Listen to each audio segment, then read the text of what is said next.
Bonjour Magali Rousseau. Bonjour Margot. Donc vous êtes actrice Oui. et vous jouez dans le court-métrage de Romain, Coup de sang. Est-ce que vous voulez bien vous présenter et vous parler un peu de votre parcours? Mon parcours, il est assez récent, mais je suis artiste déjà depuis quelques années. Je suis aussi illustratrice. Je suis tombée un petit peu là-dedans comme un coup de foudre, comme beaucoup de personnes. Et puis j'ai du mal à en sortir, en fait. Ah non, on découvre beaucoup de choses. Et puis je trouve que le métier de comédienne, c'est aussi, ça laisse la porte ouverte à plein d'autres choses, plein de possibilités, de propositions. Et donc ça peut être autant dans des courts-métrages, des longs-métrages, des clips. Là, j'en ai fait un récemment, des publicités, des émissions. Et puis actuellement, je réalise aussi mon petit animé, enfin mon grand. Voilà. Donc c'est ce qui vous plaît le plus dans le métier de comédienne, c'est la diversité que ça propose en fait. Oui, et puis aussi c'est découvrir finalement les autres, se découvrir soi-même, c'est le rapport aux autres.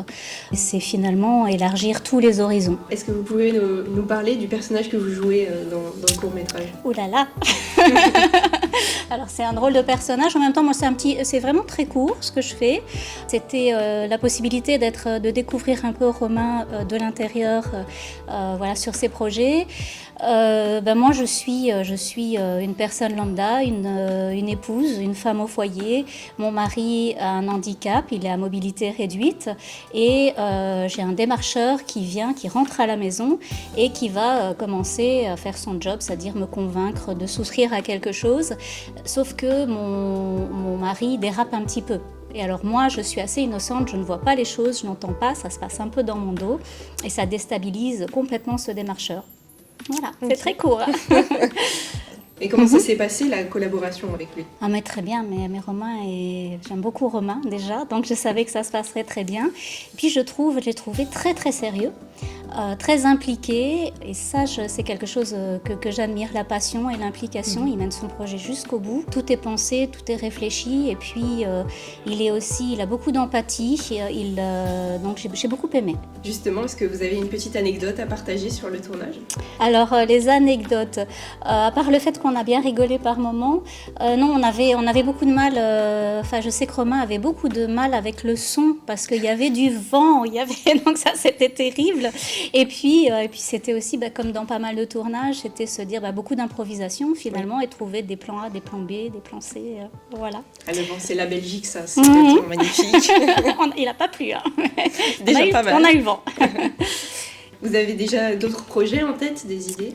Ah oui, il y en a plein. Il y en a plein et jamais assez en même temps. Alors à part mes propres projets, là on vient de tourner le projet donc c'est avec John Sells et c'est, j'ai du mal à prononcer son nom, hein, mais il sera fou si il entend que j'ai prononcé comme ça. Et donc c'était le projet pilote d'une série qui s'appelle The Caretaker, qui va être un très très chouette projet et on vient juste de le terminer, donc on va le proposer et ça va être une très chouette série. On suivra ça. Donc, ouais. Puis j'ai mon propre projet puisque je fais mon animé aussi. Donc là c'est destiné aux enfants mais aussi aux grands. C'est un petit peu comme Le Petit Prince. Donc voilà, c'est très poétique. Et puis j'ai hâte aussi de pouvoir le présenter, mais pas tout de suite.